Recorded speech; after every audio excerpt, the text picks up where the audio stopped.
So Mayor Gatsas, you're running for governor. You have three major opponents in the primary.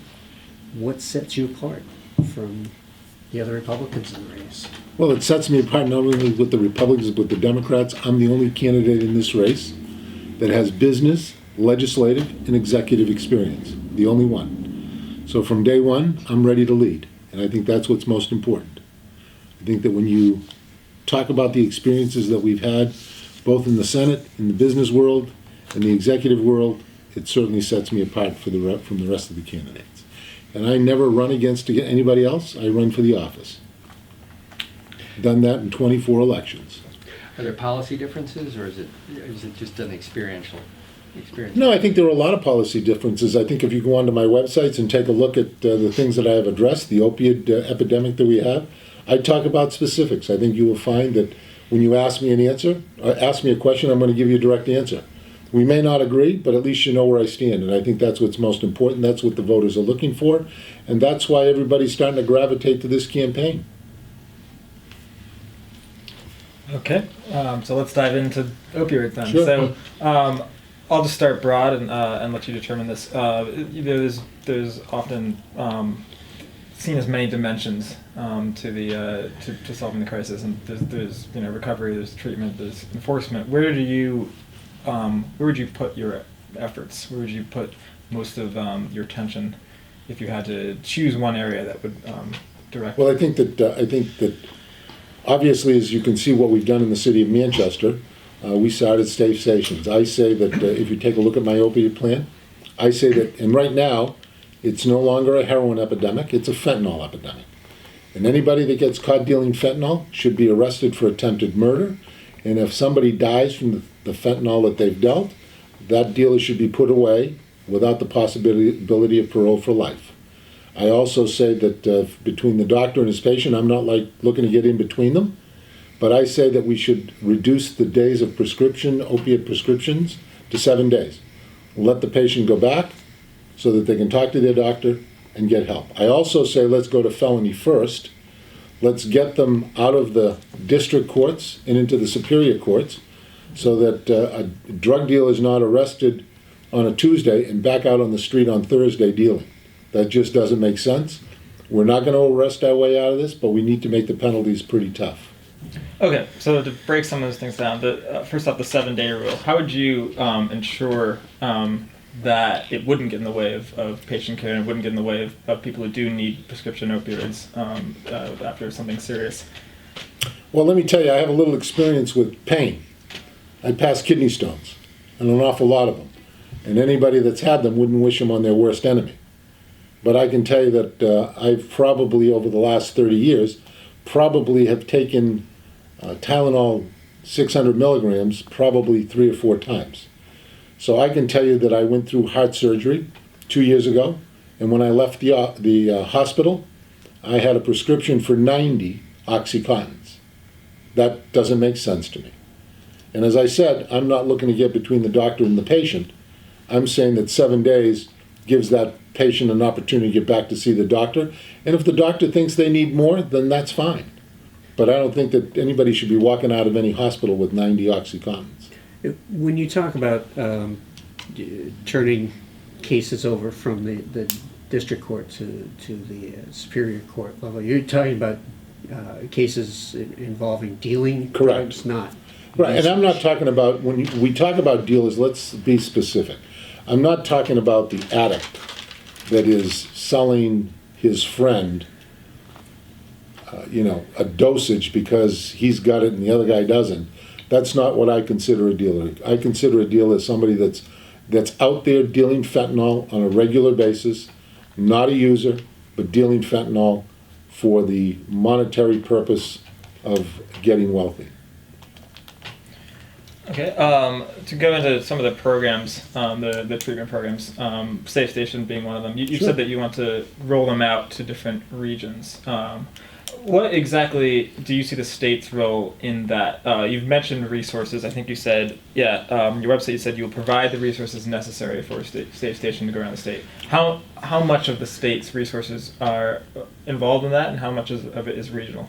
Well, I can tell you that safe stations didn't cost us a penny in the city of Manchester as a whole. We opened up 10 fire departments or fire stations to allow people to come in. I had a fireman come in and suggest the program to me. Said, I think this could work, I think it could help us. He came in and he said, but the problem I see is it could take us 6 to 12 months to get the approval from Concord. I said, you got 3 weeks. People are dying. We need to get this in place. And nobody thought that really it was going to be successful, but I've always believed that if somebody is at rock bottom and they've made the decision on their own that they need help, those are the people that you can help and find the support that they need. So we applied on a Thursday. The approval came back the following Friday. We implemented it 2 weeks later on May 4th. Since May 4th, we've had over 400 people that have come to the fire stations looking for help. Firemen take input them.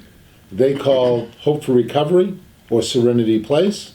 They come over with a drug counselor, take that person and get them help. Amber's Place was offering a respite if they needed one night stay of where they could stay. We're continuing that program. That's what the city funded, because that started basically without any funding at all. And the city saw that it was a necessity in the program, so we invested $100,000.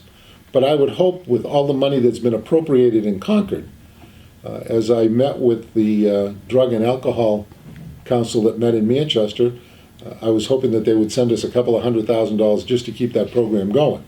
And we're still in those discussions. Because I think it's going to work. I think it's working. 70% of the people that have come into the fire stations are still in recovery. That's an incredible number. Usually you see that those numbers drop to about 22 or to 27% on the recovery basis. So it's a program that's working. We've got Hooksett and Auburn looking to join us in that same program now. And certainly it's a program that I think we can open up to an awful lot of communities in the state. Can everyone do it? Certainly not. Not if you've got a volunteer fire department. It might be a little bit difficult, but maybe there's a number there. We implemented also the 211 number so that if people wanted help, they would call 211. I know that the state's implemented an 800 number, but I don't know how many people are going to remember that when they truly want help. How do you deal with people who may not be at rock bottom yet? Out of the 400 that have come in, and that's probably going to be, I think, the crust of your question. How many of those people? Actually, no. How many of those people are repeaters? What about the people who aren't going to come into the fire station, who don't feel like they're looking for help? They're just looking for drugs. Well, and again, it's a disease. There's no question. Fentanyl is the way it's being manufactured. There's no continuity or adjustment for amounts or potency, and people are dying from it. I say that we've got to try and find there is no silver bullet. We've got to try as many different avenues as we can to get as many people as we can into a position of help. Because, about a month and a half ago, I'm walking out of City Hall, and you could tell that somebody that was a drug addict was walking up the street towards me. And he says to me, Mayor, you don't have to worry. You're not going to have as many deaths in the city anymore because the drug dealers are carrying Narcan with them, and if it's a bad batch, they bring us back. I said, well, that's a way of keeping your supply going. I can understand that and appreciate that. But I think those are some of the things that we have to have a conversation. Look, the health director came in to see me in my office and said, Mayor, I'm going to come to the school because I'm also the chairman of the school board. Even though I'm the mayor, I sit on the school board. And the health director said to me, Mayor, I'm coming in tonight to propose that we put Narcan in all the schools. I said, boy, that's an awful message to be sending to kids. I said, I don't know if I can support that. So that afternoon, it just so happened that about 3:30, I had a meeting with the Mayor's Youth Advisory Council. A whole new council that was sitting in. So I asked him the question. I said, if somebody was looking for heroin or fentanyl in school, is there a place that they could find it? Never thought I was going to get an answer from high school students. Well, one young lady put her hand up and said, Mayor, if you're looking for it, you'll know where to go. I was just astonished at that answer. So I called Tim Soucy back at 4 o'clock. And I said, I've changed my mind. And he said, Mayor, that's not like you. What changed your mind?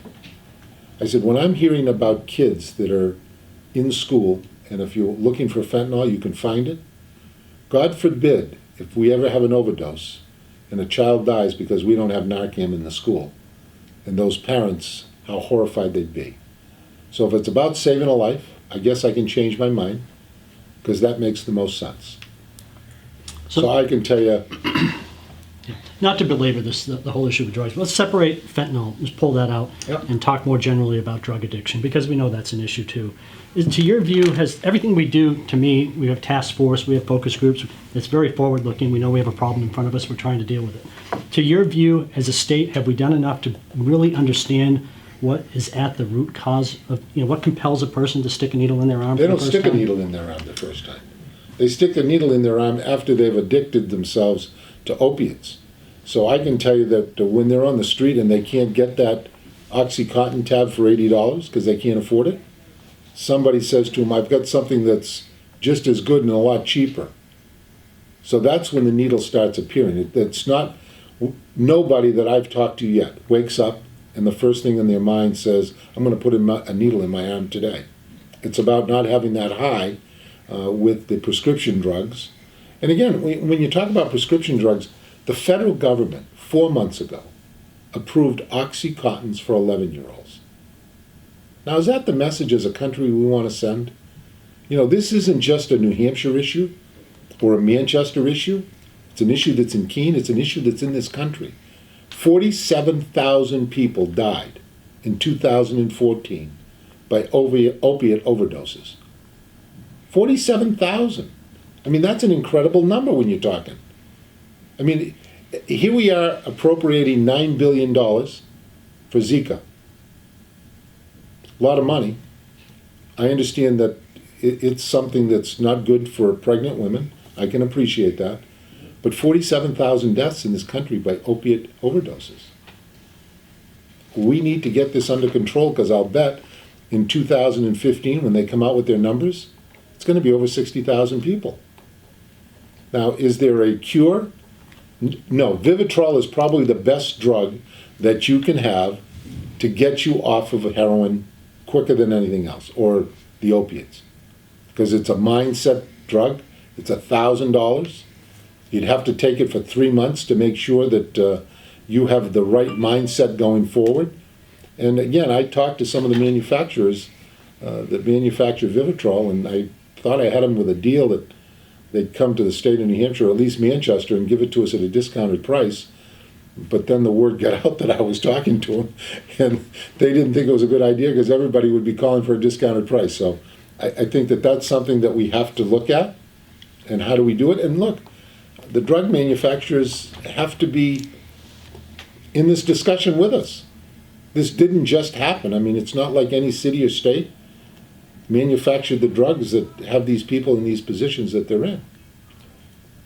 Just one final thing before we move on from drugs. You've said that I brought this up before, but you mentioned on your website a regional approach, kind of, especially with more specific treatment facilities. For instance, Amber's Place, if you're going to roll that out, or clinical detoxification, for instance, Sure. on a regional basis. Then you've also said that there are, of course, some municipalities that will not have the resources for that. For treatment. So you mentioned a little bit about state funding just earlier. What would you commit to in terms of state funding? But there's $105 million of additional state funds that have been appropriated for this disease. None of them have gotten to the street yet. That's just wrong. So for you, it's just a matter of spending It's about leadership. money that's already been appropriated. It's about leadership. That's what it's about. Okay. I was in the Senate when the federal government didn't send enough money to New Hampshire for low income and elderly rebates for oil and electricity, LIHEAP dollars. In one day, the Senate passed a piece of legislation. The House passed a piece of legislation in that day. The governor signed it into law, and the money was on the street the next day. That's about leadership. I said that in day one, I would declare this a state of emergency. So, okay, just to wrap up really quickly, you wouldn't seek to increase funding, but you would seek to spend the funds that have already been allocated better through leadership. I think that it's about sitting down with the stakeholders. If you declare a state of emergency, you can get everybody into the room. The first time I called a meeting a year and a half ago, I brought the 3 hospitals in Manchester in one room. You know what one of the doctors said to me? Mayor, this is the first time that anybody's got all 3 of us in a room to ask us the questions about this epidemic. First time ever. So it's about getting people together and coming up with solutions to the problems. Look, we saw that this fentanyl was so much stronger than anything else. We went out and bought 2 new machines for our police officers so that they wouldn't have to handle it and they could identify what it was, because there's no question that if they were touching it, they could have some problems. So those are 2 pieces of equipment we bought in the city of Manchester because we thought it was important to do. So we can sit here and say, what are the funds and how do they allocate? Until you get people to a table and make sure that it's based on outcomes. Whose outcomes are working and whose aren't. That's the way the private sector looks at things, and that's where they invest their dollars. What's working? Right now, Safe Station's working. People have said, well, Mayor, why wouldn't you bring it into the police station, like some folks in Gloucester have done? Because they've asked the question in the fire department, would you go to the police station if this Safe Stations was available in the police? And they said, absolutely not.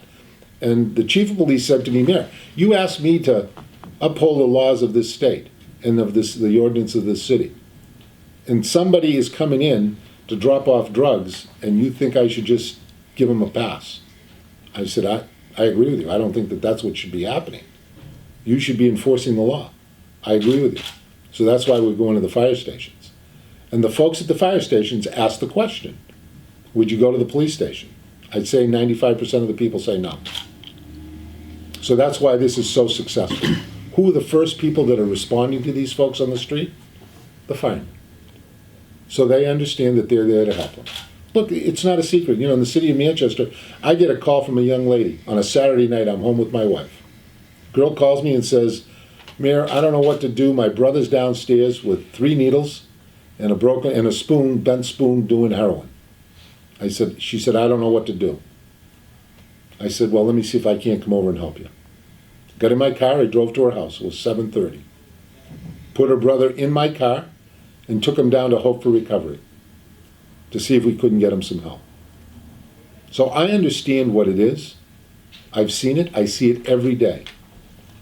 Once a week, a mother comes in with tears in her eyes telling me that her son or her daughter, she walked into the bedroom and they had a needle in their arm, and because they're minors, she has no place to take them. So I see it on a pretty regular basis.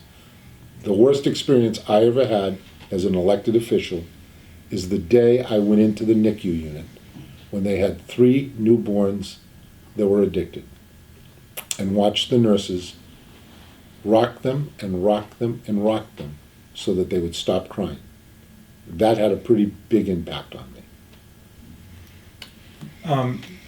Great. So to segue into mental health services, which is tangential in general, but also with one of your proposals, I just wanted to ask a bit more about. You say that you. I'm glad to see you went on my website and read them all. That's a good thing. If I can get all the voters to do it, guess what? I'm going to win this election. Yeah. Well, okay. So one of your programs is to get young graduates or get people into the counseling services by leaving student debt and keeping them in New Hampshire. I just wanted to just press specifically on how that program would work. Would that be working with, how would the debt relief in order to get these counselors in work for these students? Well, I think it's important that we would get the educators, one of the colleges in at the table. We would get some experienced students at the table. Let's have the conversation, because we're hearing that the student debt is way too high for everybody. So unless we have the conversation directly with the stakeholders that are involved, you're not going to be able to do it. So I say, let's get the stakeholders involved. Let's have the conversation. And again, it's about getting everybody to the table. It's no secret, I'm a Republican. It's no secret, if you look at the makeup of my aldermanic board, there's 11 Democrats and 3 Republicans. If you look at the makeup in my school board, there's a majority of the folks are Democrats. We get a lot done, and we get a lot accomplished because I have conversations with people, and they understand if I'm bringing something forward, it makes sense, and they certainly will support it. So you can't, people think that as mayor, you've got more power, so why would you want to go and be a governor? You don't have any power as mayor unless you have 8 votes. So anybody that thinks that mayors can just do things without having the votes, doesn't happen.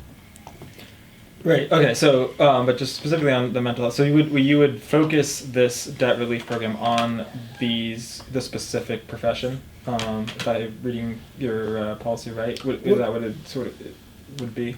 Well, I think the most important thing is let's talk about the illness first, and then we can talk about how we're going to get to debt relief. The illness in the city of Manchester 2 years ago, there was a nurse that was badly beaten at the Elliott Hospital. I brought the legislators together at the Elliott to talk about the incident. They proposed, I forget the amount, I think it was $10 million, to fix 10 beds, additional beds, at the Concord Hospital. Well, right now, that project is completed. There's only 3 beds being utilized, and in Manchester, we have over 16 people waiting to get to that facility. That's just not right. They shouldn't be waiting in the hospitals. They are not prepared to take care of those people. So yes, do they need more psychologists? We've heard that. You folks probably wrote about the same thing. People are saying we need more. So if you need more, this gives us an opportunity to say, come on in, if you're ready to go to work at the Concord Hospital, let's find a way to relieve some of your debt that you've accumulated in this profession. So you need to get everybody at the table to have that conversation. Sure. And then you also took a stance against the contract between Dartmouth Hitchcock and the State Hospital following the high-profile suicide. I just was wondering, obviously that's a really messy situation, the dust has not cleared yet, but what would you see as a long-term solution for increasing beds? I don't have a long-term solution on that, but I can tell you that the problem I had was the transparency of the contract. I think that somebody commits suicide, there should be a discussion on why are we going to a contract to a provider that we're not sure why we're doing it. Sure, but I guess just to broaden out for mental health, increasing beds just generally for mental health, beyond just staffing, do you have any other programs or solutions you think that would be good for that?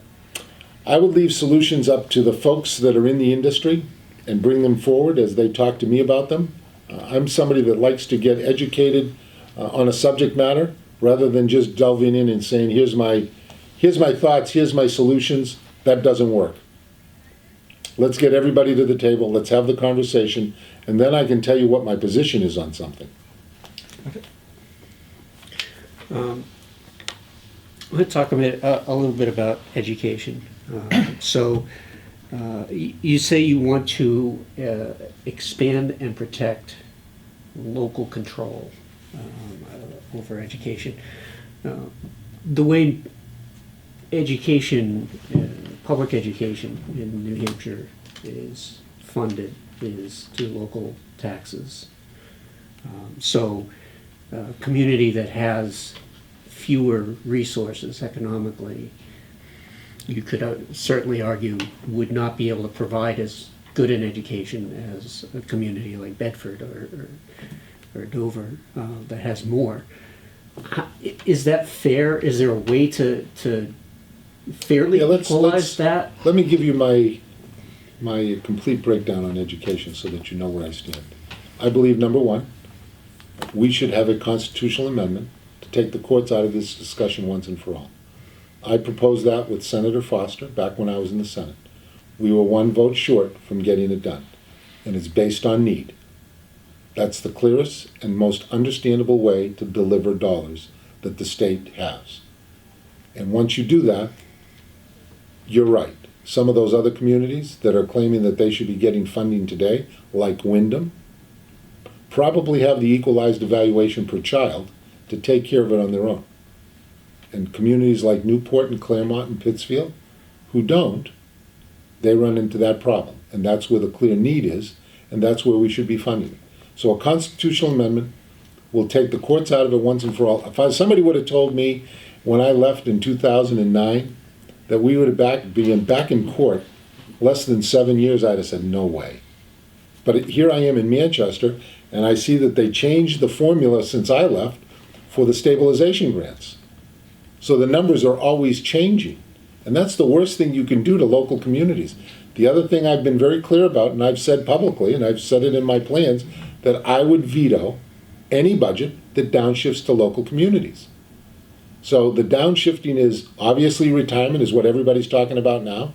And people forget about the meal, rooms and meals tax that could have come back to local communities, and it wasn't. And the other one was the pro share that used to come back from government to the local communities. So those things have to stop. Firsthand, I've seen it. We lost $4 million through the downshifting of the retirement. There's no place else the local communities can go other than the property tax. And people have had enough. They're in a very tough position right now. We've got to find a way to stop downshifting to the property tax. Okay, so you stop downshifting costs and pulling aid that had come to the local communities, and otherwise it's mainly doing a better job of targeting aid? It's certainly a better job of targeting aid and based on need, and I think that's what needs to be done. I think that there's no question that I had created a formula a few years ago that truly talked about directing the need to the neediest communities. And I think that we've got to get back to that because the courts are saying, no, everybody should be equal. Well, out in Keene versus Bedford or Amherst, it's not the same. I mean, we had a debate just 3 weeks ago in Wyndham. Boy, I'd love to have a high school or 4 high schools like they've got in Wyndham in the city of Manchester.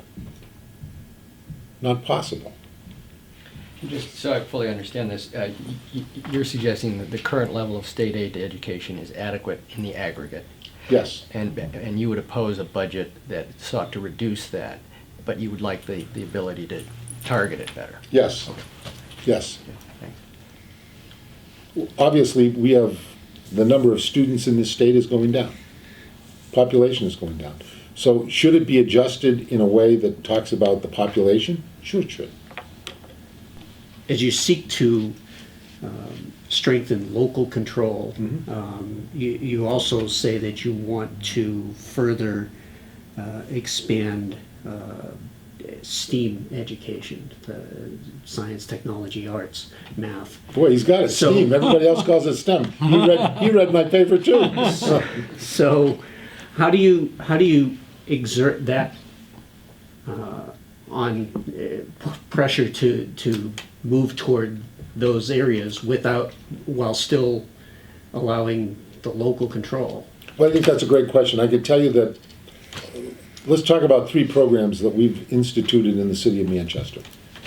One, we instituted at the School of Technology, which is a regional high school for students to go in at 180 minutes a week to learn about being an electrician, being a plumber, being a welder. In Manchester, we went to Concord to get waivers so that students could go in and take their core courses right there. So they don't move. They're there for the full day. So we had started it 4 years ago. God bless him. Tom Brennan came into my office one day in March. We had been talking about this in Manchester for 5 years. Well, 4 years ago he came in and I said, we're going to start a school of technology and we're going to start it in September. He said to me, man, that's 6 months. How do you think we're going to get that done? I said, I don't care how we get it done. Let's get it done. Let's get it started because not everybody's going to college. And we've got to offer those students the ability to go out and get a job. And when you talk to the manufacturing companies, they'll tell you they've got openings, but they don't have folks that are ready to go to work. And when you talk to the kids in high school and you say manufacturing, they say, I don't know, that's my grandfather's old mill. You know, it was dirty, it was stinky, it was lousy. Well, I went to Sig Sauer just 2 weeks ago. If you walked in there, you'd think they were manufacturing medical equipment. And they've got 150 jobs and not being able to find folks to go in. So I think if we expanded the School of Technology to the 9 regional schools that we have in the state and make them full-time so that kids could stay there and take their core courses, it would make a big difference on how kids go out and are ready to be educated and get ready to go to the workforce. Let's talk about the STEAM Ahead program that we have at West High School. We started that 3 years ago. Be a junior class this year. The kids that are going there, I went out and raised $90,000 for scholarships for them so that they could take Running Start courses, which means it's dual credits, college and high school. If somebody went through and took the courses in the course of those 4 years, they could reduce their college cost by a full year in college. They could save themselves $30,000 just by taking Running Start courses. And the programs that are there are project learning. And again, not everybody's going to college, and it allows students to learn outside of that classroom so that they can see how to work on things and understand how things work and base it on project learning. And I can tell you we're having a great success. Not every kid can sit there, look at a computer, answer questions, and move forward. Sometimes they've got to be hands-on, and that's what this course is showing us. The other thing we started, Dean Kamen is pretty successful. 6 years ago, I saw him at the robotics competition at the Verizon Center. And he said to me, Mayor, don't you think that these coaches should be paid like football coaches and basketball coaches? And I said, you're absolutely right. In my next budget, I put in $10,500, $3,500 for each coach at each one of those schools for the robotics. Well, the next year I went back, and Dean grabbed me again. And he said, Mayor, don't you think these kids should get credit for the courses that they're taking in these robots that they're putting together? I said, you've got a point. They're probably spending more time doing this than they are a whole heck of a lot of other things. We were the first school district that either paid their mentors or actually gave the students credit.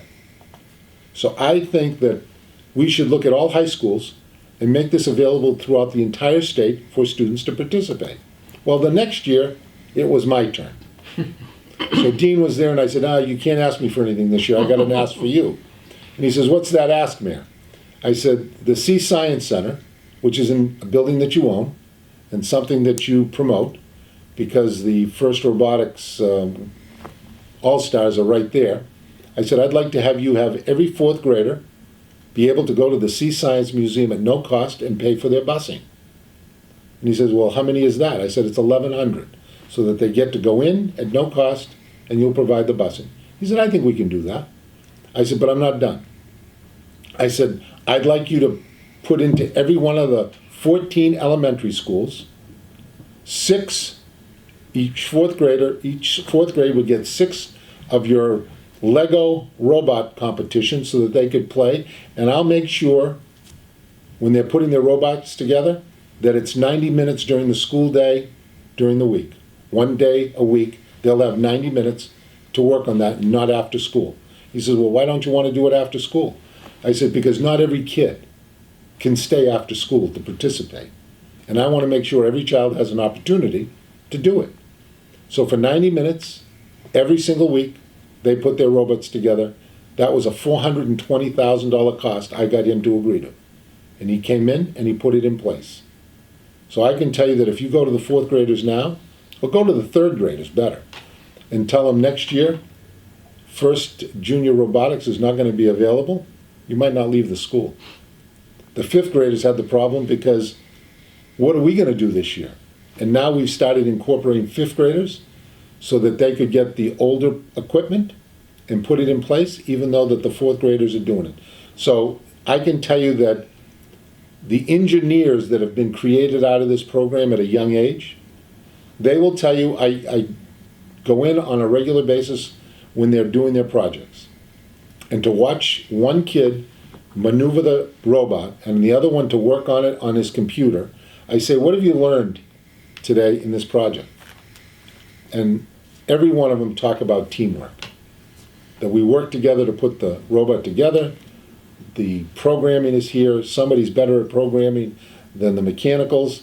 So I can tell you that the interest that we've developed in the 4th grade on this project is incredible. And some of those kids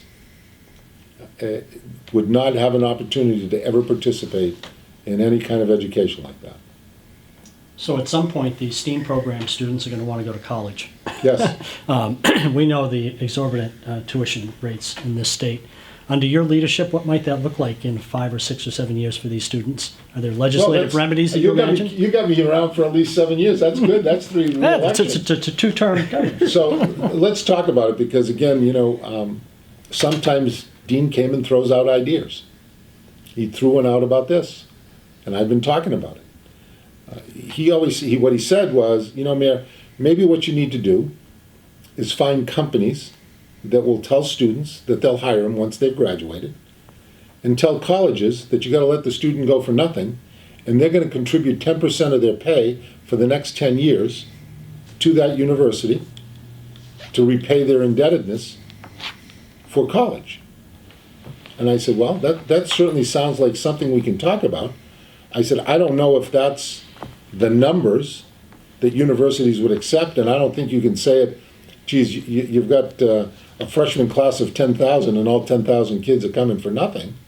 But I think certainly that if companies step up, as I've had them to do in the past when it came to City Year or other things that I've come to them for education, companies have stepped up and said, sure, we'll hire somebody.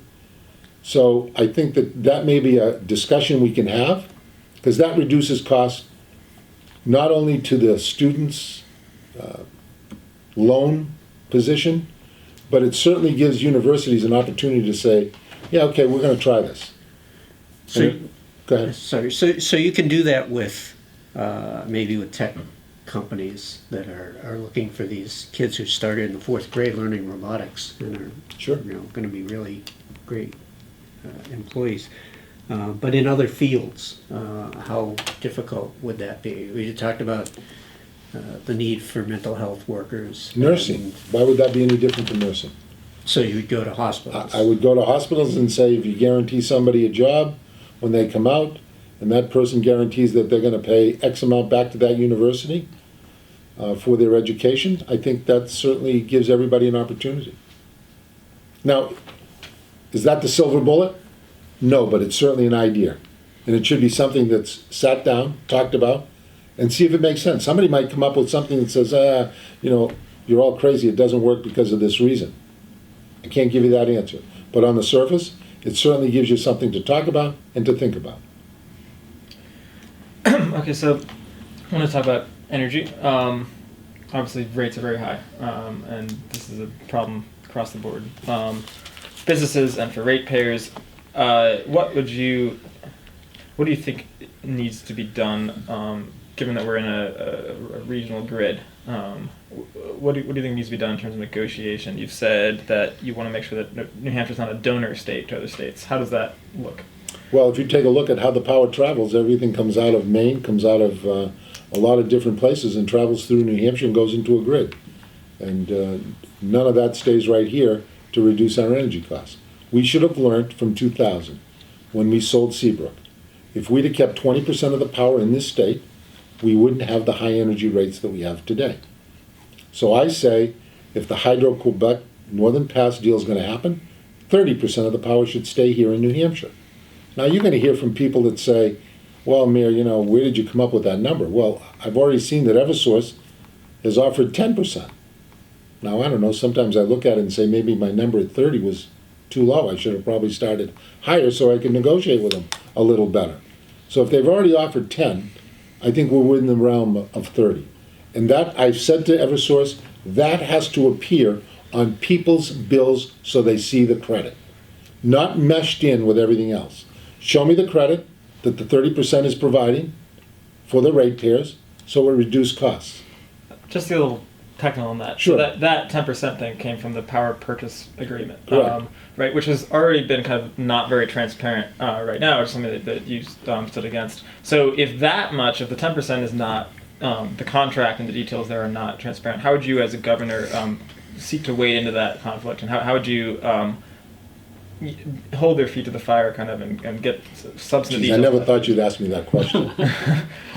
Well, let's Well, you talk brought it about up, so. let's talk about what I did as mayor in Manchester. Okay, for a lot of years I've been pushing public service to maintain the streetlights in the city of Manchester, because every time they go out to change a streetlight, it costs us $440. And when they send that same truck right here to Keene, you know what they charge Keene? $440. I said, wait a minute, don't you think it should be a little less expensive for me in Manchester? Truck doesn't have to travel about 100 yards to change the light. Well, you know, Mayor, that's the way it works. And so I got into a contract with them with LED lighting. We were paying $1.3 million on streetlights. We converted to LED lighting. We took that cost to $900,000. And in that contract, I negotiated that we would be the test community for maintaining their streetlights.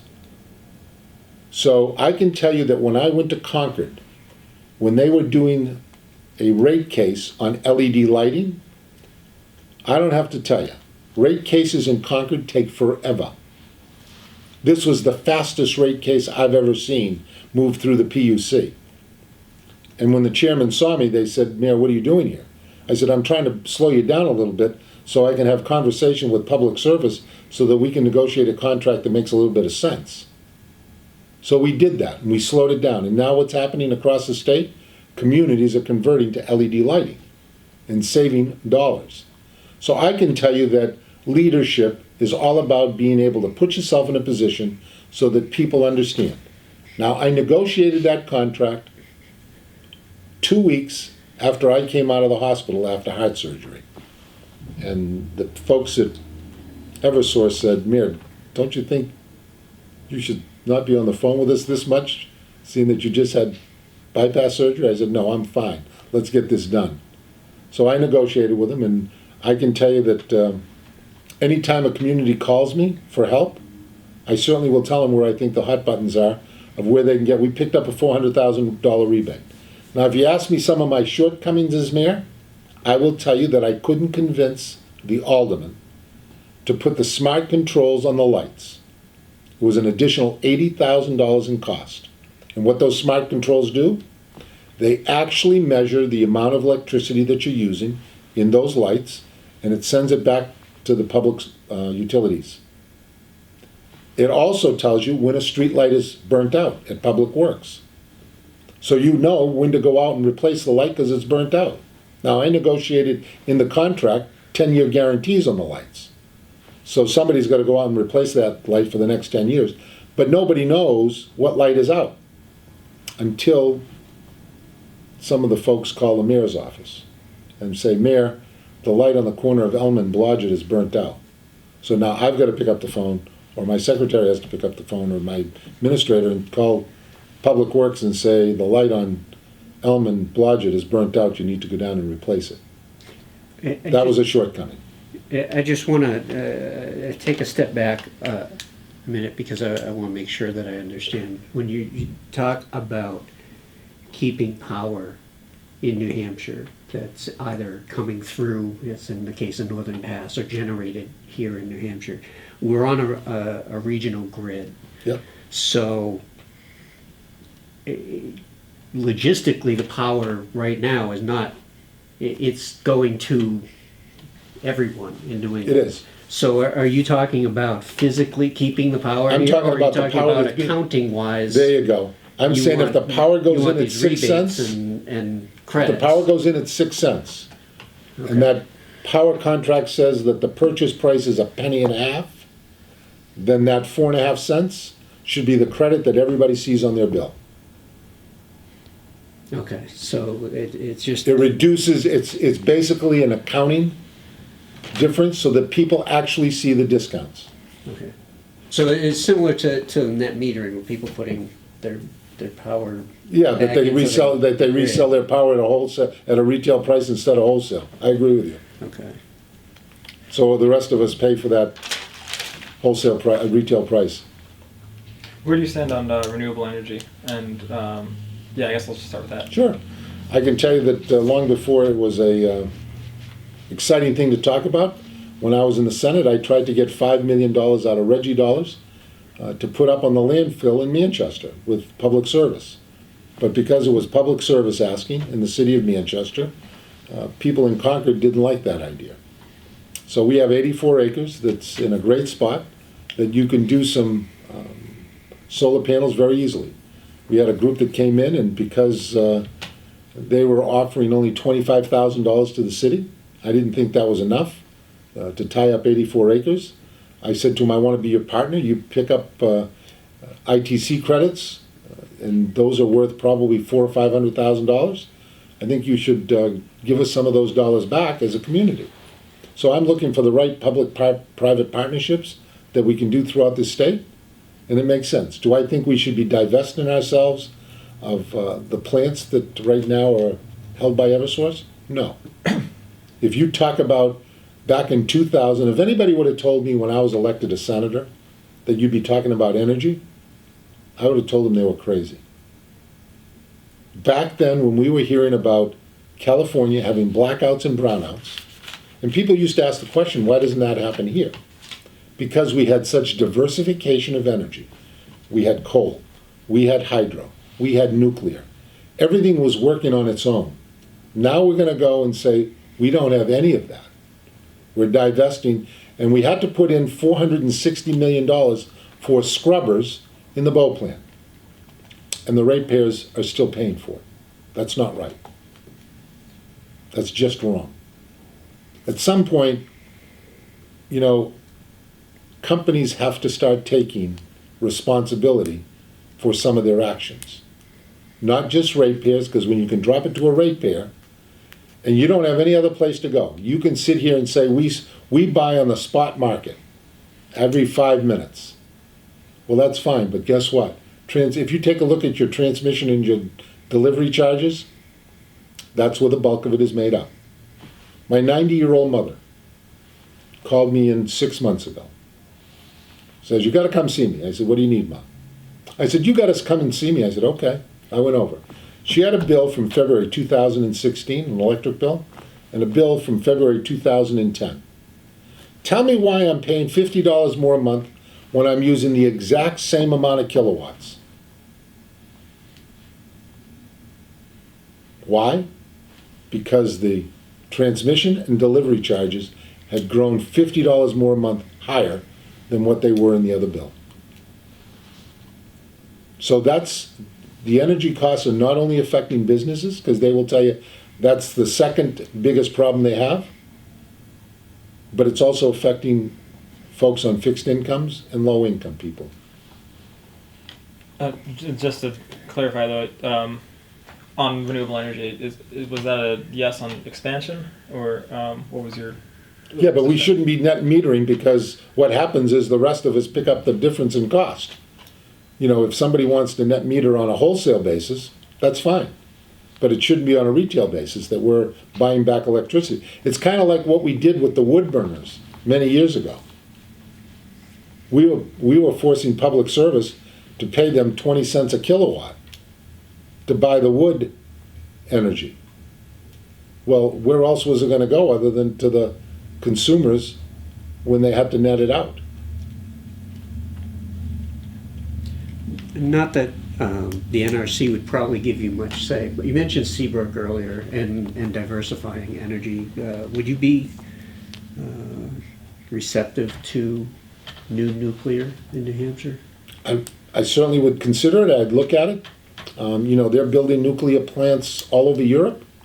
They're the small regional ones, and it's certainly something we should look at. I never say no to anything. I'm a business person. Show me the plan, show me what makes sense, and then I can give you an intelligent decision of whether I support it or not. Okay. We talked earlier about your ride over from Manchester. The state has a lot of roads in need of work, has a lot of red-listed bridges, and we have a 10-year transportation plan where projects often languish for 15 or 20 years. How do you... And why do they languish? Depends on who's in office and how they move them around on that 10-year plan. So something that might have been next year, if not the right person is supporting it, moves to the back of the bus. So would Well, you let me tell say you what we once did. it's on, that's... Well, no, let's stay with talk that? about what we did in Manchester. Because we used to have that same problem in the city of Manchester. We used to propose $600,000 for roads in the city. there was $50,000 that was allocated to all 12 aldermen. Each one would get 50. I don't have to tell you that some roads would pave 4 and 5 times before another one would get paved once. Last year, we brought an expert in. He came in and rated all the roads in the entire city. It's online, you can take a look at it. And what I did is, as long as we're gonna follow this pattern, I went out and proposed $20 million of bonding, $5 million a year, and we're gonna follow that program. Nobody's gonna be able to come in and say, I'm moving this project to 2 instead of 32. You're gonna get it done based on the condition of the roads. That's what we have to do as a state. We've gotta get somebody in here, an independent, to rate the roads and bridges so that we know what they are in a succession and get them done. Look, I started in the Senate. Cost for 93 was $190 million. It's now above 800 million. And now they tell us you can't use the 4th lane because you're going to use salt and we're not going to let you do that. Well, I don't know. You tell me. I know we had a mild winter last year, but New Hampshire gets snow and roads freeze. And we use salt to make sure that people are safe. So I sit there and say, we're going to open up that 4th lane so that people can drive on it and we're going to use salt. Federal government's got to stop. They've got to stop regulating. So is our State Department of Transportation not equipped to do that analysis? I'm not saying that they're not. Roads and- No, they probably are very equipped. The problem is that you have legislatures that will always look and see if the road that they're looking to get done is moved to the top of the list. So I'm saying, let's see if we can't get it done with an independent, so that nobody can say somebody was pushing the envelope to this side or the other. Let's get an independent to come in, just like we did at the city. We had the ability at the highway department to do that. But instead, somebody comes in as an independent and nobody pushes the envelope. Okay. So you mentioned the how costs go up on road projects and bridge projects. Are we spending enough on transportation infrastructure? Do we, as those projects get more expensive? Look, I would love to tell you that have some other either Route revenue 101 source or going Route to 9 that, or- should be 4 lanes coming across the Keene. I'm sure you'd probably say the same thing to me. At least today, right? At least today. Well, no, I mean, anytime. I mean, the times I've traveled here, there's no question that. You'd be amazed how many people around here don't want that. They don't want people coming over Well, from. And that's fine, but I think that Nashua. what's most important Or Mac. is that this state is a tourist state. Yeah. Let's not ever forget that. Let's not think that we're this mega manufacturing state, because most of our revenues come from tourists. And when you make it easier for tourists to come in, and they're not feeling the bumps and the frost heaves and the worried about the bridges, they tend to travel more and spend more money. So let's find a way to get the roads done.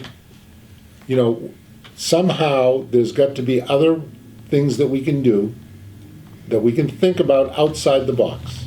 And that's always a challenge. But it's a challenge that I love to look at. Do you think the current funding level is adequate at the state level? Do you think there needs to be another source of revenue for that, or?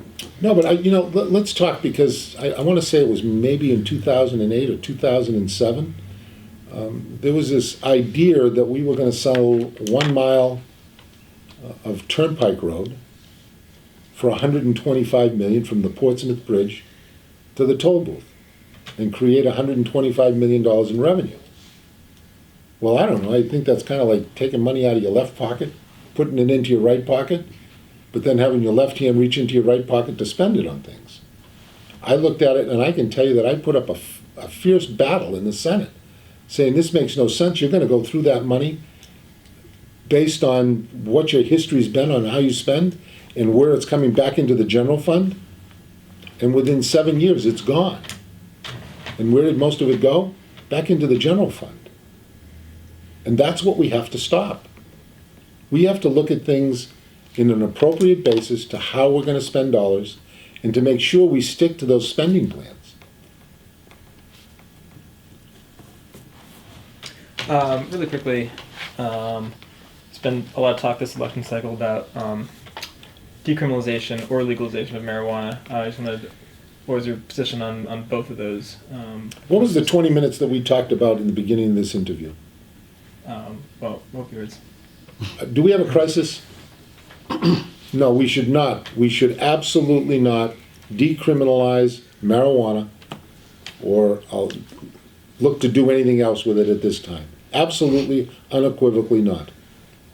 It's highly likely that Michael Addison will be due to be executed sometime in the next biennium. As governor, how do you react to that? And could you speak just more generally about the death penalty? I support the death penalty. When somebody kills a police officer, trust me, as mayor, I got a call a few weeks ago. 2 police officers were shot. That registered at 2 o'clock in the morning. I went to the hospital to visit those 2 police officers. As a matter of fact, yesterday the chief of police released that they're both back at work. If somebody shoots and kills a police officer, they should get the death penalty. So you mentioned if somebody shoots and kills a police officer. So what's your stance on balancing Second Amendment rights with keeping that kind of thing from happening? I think the Constitution's been around for a while. Constitutional carry, if it comes to my desk, I'll sign that bill.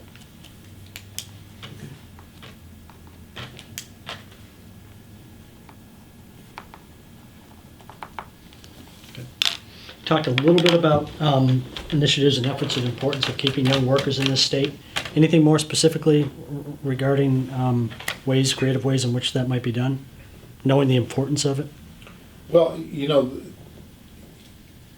I've visited a lot of companies, and they will tell you the 3 things they're looking at is they can't find the workers, energy costs are too high, and health insurance costs are too high.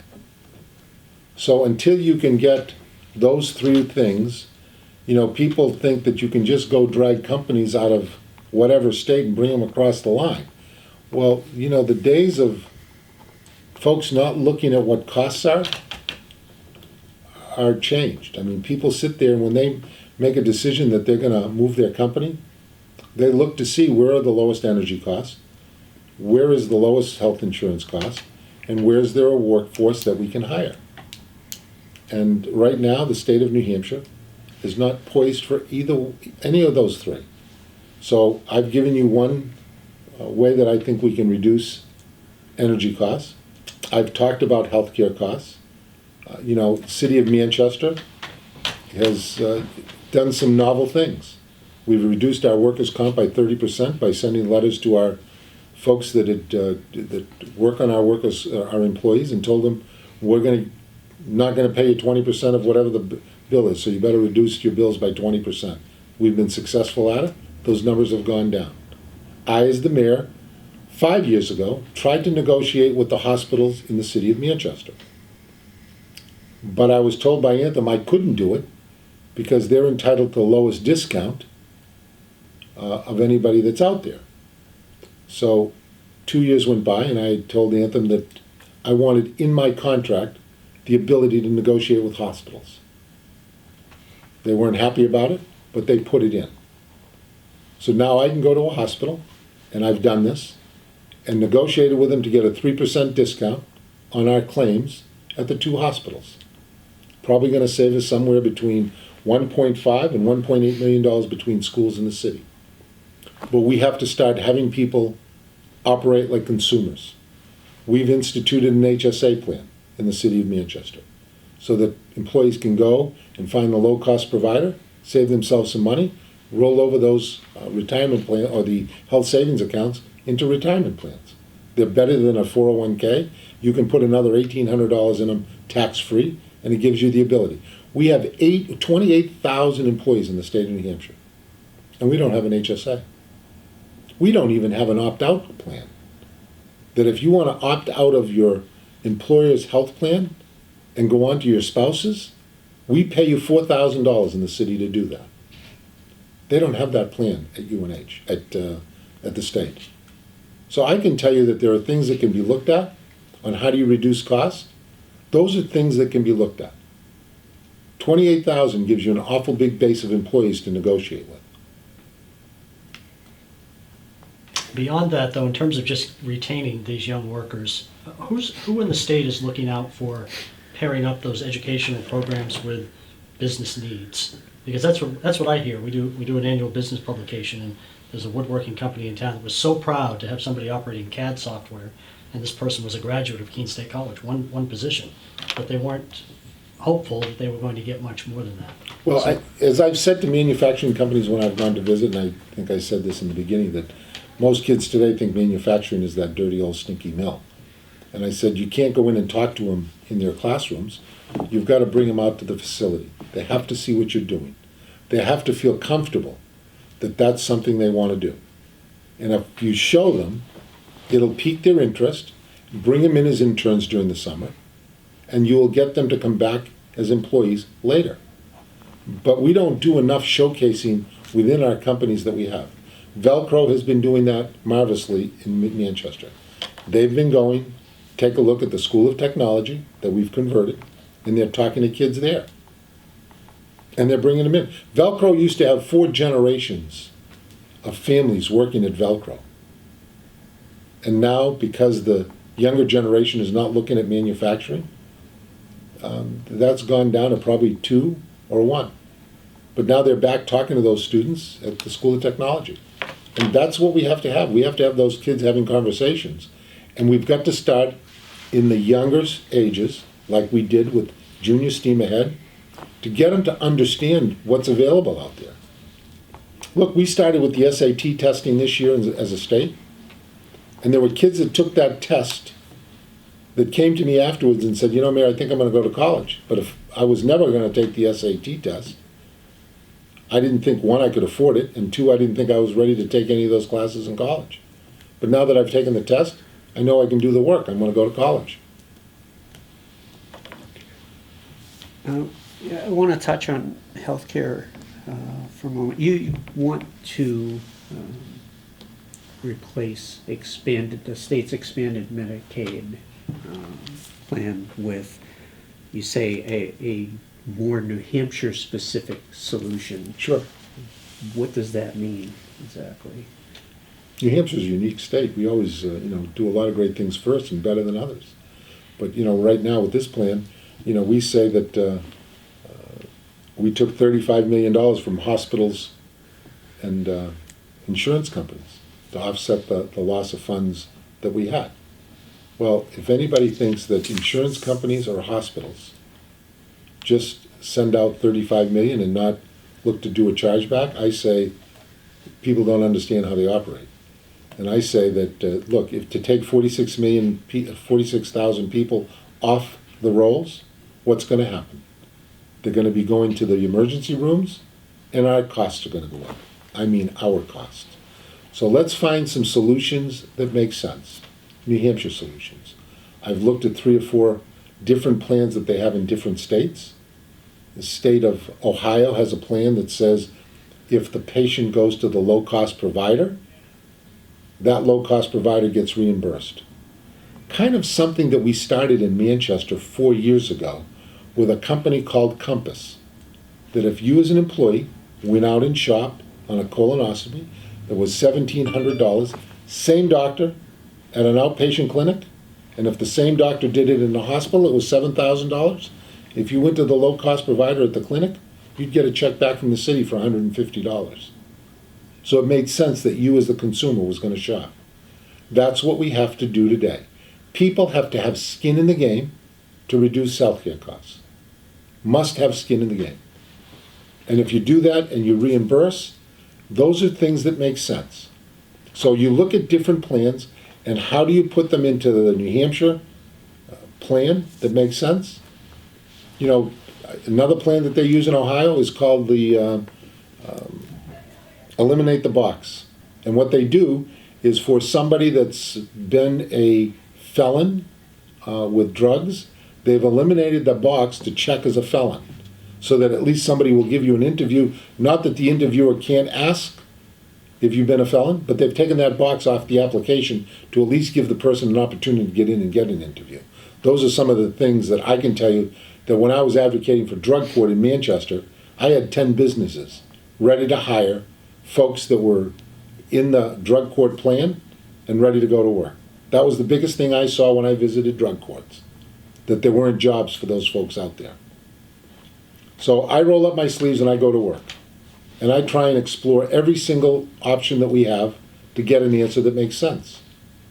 So yes, is it a simple answer? No. But you got to do the work to find out if there is an answer out there. And containing healthcare, on the cost containment side of healthcare, one of the challenges in a more rural area, say over here as opposed to Manchester, is there's very little competition. So maybe if you're scheduling a colonoscopy, that works, but there are a lot of things you can't leave the area for. So how does the state step into that? Because that's the other side of asking people to go to the lowest cost provider is where is it something that can actually go to? And that's a great question. And again, based on hospitals that are in rural areas, it's difficult. There's no question. But are there things that we can look at that would make sense? Yeah, there are some. Might it be only 10 or 15 procedures that you can do? It's certainly a start. But tell me another profession that you know of that you don't know what it costs before you go in. Is there one? I don't think there is. And healthcare is that profession that doesn't show you what costs are. But again, let's look what's happening. Convenient MD. They're popping up. They're competing. That's a good thing. And certainly there are communities in this country that have said, you know what, we've got, 4,300 employees in the city of Manchester between schools and the city. Maybe we put one in a location in the city that our employees can go to and reduce costs. But those are starting to be competitive out there, and they're popping up in regions. Yeah, they can't do every procedure, but they can certainly give you the ones that are most used that they're looking at, and reducing the cost of MRIs and other things. So I think it's, how do we move the envelope a little faster to reduce costs? That's what we have to look at. And coming, and I'm sure you've probably all read, that my bio tells you where I started. My brother and I started a company. We used to go in existing companies and take over their employees. We did their payroll, we did their health insurance, we did their workers' comp, we did their employee manuals, warning letters. The employees were actually ours. We were in 32 different states with over 5,000 employees. So the things that employers are talking about today, we actually stepped up and helped them reduce their costs with. So I understand what it takes and what employers are looking for, because that's the way we ran a pretty successful business. And those are the same ideas that I brought to City Hall. And we were successful at reducing costs in the city. Are employees easier to deal with than thoroughbreds? Well, I can tell you that there are some thoroughbreds that we've had that, one that was pretty famous, his name was Gander, and he was a little, in his teenage years, he was a little more difficult to control, and he now lives in Saratoga, not reproducing. So pretty much the same. Yes. Mayor, you say on your website that anybody who has legitimate VA benefits ought to be able to get care at any hospital, and I presume that means any hospital in New Hampshire and outside. That would seem on the surface maybe to be a federal issue, or would you take action as governor to do something? I can tell you that I would have somebody in my office that would deal with veterans affairs and issues every single day. People sign on the dotted line that they're willing to go out and defend all of us and put up their life for that defense. They should not come back to this country and not be able to get the care that they deserve. Just like any senator, any congressman has that TriNet card and they can go to any doctor, any hospital in the country, the veterans should be treated no differently. They should have the ability to walk in and get care. They shouldn't have to fight about it. They shouldn't have to get in a bus to drive 2 hours to White River Junction or down to Boston. That shouldn't happen. They should be given the respect that every one of us get because of what they've done to defend us. So I can tell you that Maybe it is a federal issue, but I can tell you this will be one governor that they will be hearing from New Hampshire screaming about vets, because we have the highest per capita in this state. It's an issue that has to be addressed. Thank you. Well. Any other racehorse questions? We got one running. We got one running Friday in case you're interested. I just thought it was an interesting jump from one business to the other. Well, we got into the horse racing business in 1999. We were very fortunate. We had a couple of horses that ran in the Breeders' Cup. Everybody thinks it's easy to get them. Gander was a horse that we paid $45,000 for. Ended up running out $1.8 million and never winning a Grade 1. But it was a lot of fun, and if I could get as much attention back then when he was running, I would never have to worry about an election, because there were more people that asked me about Gander than how's it going in the race. So How is it going in the race, by the way? race is going great. People are starting to listen. They understand that I don't give political rhetoric. I give you answers to problems and solutions. We may not agree, but at least you know where I stand. And I think that's what's most important. That's what people are looking for today, is somebody that looks them straight in the eye and says, here's my position. I had a woman just come up to me the other day in Market Basket and said, Mayor, I'm hating to see you leave, but I'm going to vote for you. She said, because I might not agree with you all the time, but at least I know where you stand. And I know you're going to do the same thing in Concord. As you go around the state, because you've been focused obviously on this in Manchester, are you hearing different things from voters as you go around in different parts of the state? No, I can tell you that the voters, the biggest concern they have is this opiate issue. I don't care where you go. That's what people are talking about. This disease is affecting families. It's affecting employers. The amount of work that people are losing because of this is insane. And, you can look at somebody and say, no, not him. And yeah, him. It's everywhere. It's crossed every boundary. Rich to poor, young to old, black to white. There is no boundary for it. It's everywhere. And we've got to make sure that it's so tough for dealers in the state that they don't want to come here. You said earlier that people are starting to listen, or starting to get the message. Do you get a sense that people were so inundated through the presidential primary and all of the national political talk that they're just now getting? No, I think they're so being used to receptive, politicians not giving you specific answers on positions that they have. So they just figured everybody's doing the same thing. Well, now they're starting to hear me, and they look on the website and they say, wow, death penalty. Wow, going to change education. Wow, 30% for energy. Well, guess what? They know that I'm a leader and I'm willing to stand up and take positions. And that's what they're truly looking for. They're looking for leaders. And I think they're looking at me and saying, you know what? People think that, as I said to you before, you got more power as mayor. Well, you don't. I had a pretty good record in the Senate, could convince a lot of people to get things done that I wanted to get done in the Senate. People would listen, we'd talk, cross the aisles, and we'd get things done. That's what people are looking for. They're looking for people to have conversation and get things done. There you That's go. not the That's drive. that's how we ended. Any other questions? Feel free. Anything more you wanted to say? No, I think that, look, there's not anything that you haven't touched on. I think that you've all had the opportunity to read through the 3 papers that we have filed in our website. And as I said, every one of them is very specific. We don't dodge anything. And as I said to you before, do I change my mind? Yeah, I changed my mind about having Narcan in schools. But very seldom will you see me changing my mind on issues. I stand tall. Leaders sometimes stand alone. Thanks for coming in. My pleasure. Thank you for your time.